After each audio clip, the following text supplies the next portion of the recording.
Alors, je vous retrouve aujourd'hui. On ne va pas parler du haut potentiel exclusivement pour changer, en fait. Ça concerne tout le monde, hein, j'ai envie de dire.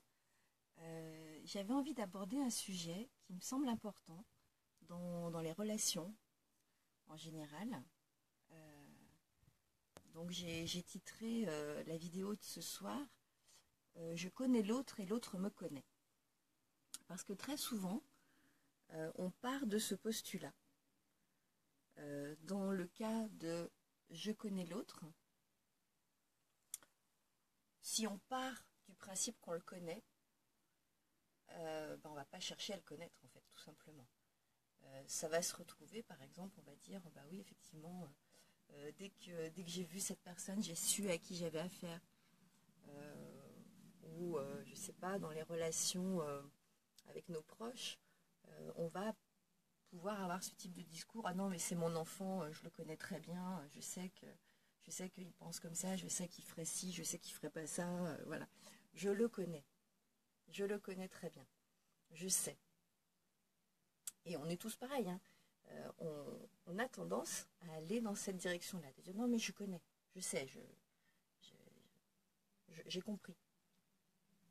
Et si on part de ce postulat-là, qu'on connaît l'autre avant de le connaître finalement, même si c'est notre compagnon, notre fils, nos collègues, voilà, on se coupe d'une possibilité de connaître vraiment cette personne. C'est-à-dire que à partir de cette soi-disant connaissance implicite, on ne va pas chercher à faire d'efforts pour aller à la rencontre de l'autre. On ne va pas lui laisser la possibilité de nous montrer qui il est vraiment. Parce qu'on le connaît, on sait qui c'est. Et c'est dommage parce que on évite de rencontrer l'autre. On a une espèce de croyance finalement. On se réfugie derrière cette croyance qui est que je connais l'autre, je sais, je te dis que je le sais depuis le temps que je le connais, etc. Voilà. Et on se coupe de quelque chose de beaucoup plus riche que ce que l'on croit connaître. Ça, c'est dans le cas où on pense connaître l'autre. Et puis, il y a le cas où on pense que l'autre nous connaît bien aussi, ce qui est également une croyance, hein, toujours. Ce ne sont que des croyances.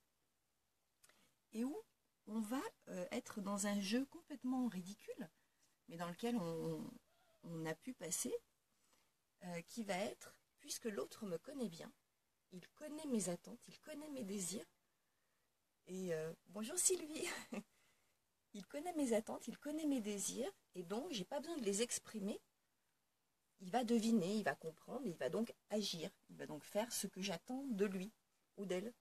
Mais cette personne va faire ce que j'attends, sans que j'ai besoin de rien dire. Et c'est là où le drame peut commencer, parce qu'on attend de l'autre quelque chose qu'on ne lui a pas demandé, qu'on pense qu'il doit savoir, et donc l'autre doit nous donner quelque chose qu'il ne sait pas qu'il doit nous donner, parce qu'il est censé savoir qu'il doit nous le donner. Ça va, un petit Doliprane? Donc, c'est compliqué tout ça. Alors qu'en réalité, ce serait tellement plus simple d'exprimer nos attentes, d'exprimer nos désirs, de formuler nos demandes en fait, parce que l'autre n'est pas devant, n'est pas Madame Irma, et c'est pas parce que soi-disant il vous connaît bien, parce que vous partagez la vie depuis très longtemps avec cette personne, ou parce que c'est vos enfants, vos parents, vous dites bah quand même on se connaît quoi, on doit savoir et de comprendre. Non, non, non. Aucune personne ne peut deviner ce que vous attendez d'une autre. Aucune. Quand vous voulez quelque chose, il faut l'exprimer. Quand vous ressentez quelque chose, il faut l'exprimer. L'autre ne devinera pas ce que vous voulez. Et il y a des gros conflits comme ça, notamment dans les couples ou dans les relations parents-enfants, en disant mais je comprends pas, depuis le temps quand même, on me connaît bien, il aurait dû deviner que c'est ça que j'attendais. Pourquoi il l'a pas fait? Il l'a pas fait parce que tu l'as pas demandé, parce que tu l'as pas dit. Et le problème, c'est que quand on est dans l'attente de quelque chose de l'autre, sans lui avoir formulé cette demande, il va y avoir tout un tas de processus de pensée qui vont s'installer, qui sont extrêmement négatifs. C'est-à-dire qu'on va commencer à ruminer sur le fait que l'autre ne comprend pas ce qu'on attend de lui, alors qu'on ne lui a pas exprimé, hein, bien sûr. On va commencer à se dire, ouais, tu vois, il ne me comprend pas, elle ne me comprend pas, il ne se rend même pas compte de quoi j'ai besoin, elle ne se rend même pas compte, comment c'est possible. Elle devrait s'en rendre compte depuis le temps qu'on se connaît. Ça veut dire qu'il n'y a plus d'amour, ça veut dire qu'il n'y a pas d'attention, ça veut dire que... Ça veut dire qu'il faut respirer un bon coup, surtout. Il faut respirer un bon coup et arrêter d'être dans l'attente que l'autre devine ce que l'on attend de lui ou d'elle. Parce que tant qu'on sera dans cette attente que la personne en face devine ce qu'on veut, on va se faire du mal à la tête, on va se faire du mal dans le cœur en pensant que l'autre ne nous aime pas assez, ne nous connaît pas assez, ne nous comprend pas assez, gna gna gna gna. C'est du pipi de chat tout ça. La vérité, c'est qu'on doit exprimer nos besoins, nos désirs à l'autre, même si c'est notre compagnon depuis 25 ans, même si c'est notre enfant depuis 30 ans, même si c'est notre parent depuis 45 ans. L'autre n'est pas en capacité à deviner ce que vous attendez de lui. C'est important de l'exprimer, parce que sinon, voilà, vous allez ruminer, vous allez penser que l'autre est un être néfaste, monstrueux, qui n'a pas d'amour pour vous, qui n'a pas d'intérêt pour vous. Et tout ça, ce ne sont que des conneries qui sont nées de votre cerveau qui attend que l'autre devine ce que vous voulez. Donc ça sert à rien en fait. On est d'accord. Alors que c'est beaucoup plus simple donc de formuler vos demandes. Et ben après vous aurez ou pas. Parce que c'est pas parce qu'on demande qu'on obtient. Mais au moins si vous n'obtenez pas, vous saurez que c'est pas parce que vous n'avez pas demandé. Donc, et puis peut-être que vous obtiendrez du coup. Et vous vous éviterez des séries de soirées Doliprane. Je ne sais pas si j'ai le droit de dire Doliprane en fait. Voilà, bon, enfin voilà. Donc c'était important de vous partager ça. Donc ce que j'ai dit avant, hein, pour ceux qui seraient venus après, je disais que souvent nous aussi on pense connaître l'autre.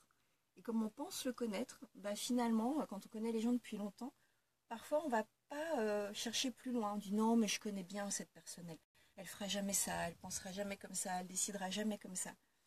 Et on se trompe. Il faut laisser la porte ouverte à la découverte de l'autre, même si on connaît une personne depuis 5 ans, 10 ans, 30 ans, 50 ans, parce qu'une personne, la personne en face de vous, elle est comme vous. C'est-à-dire qu'elle évolue dans le temps, elle peut changer, elle peut avoir des opinions qui sont différentes, des aspirations qui changent aussi.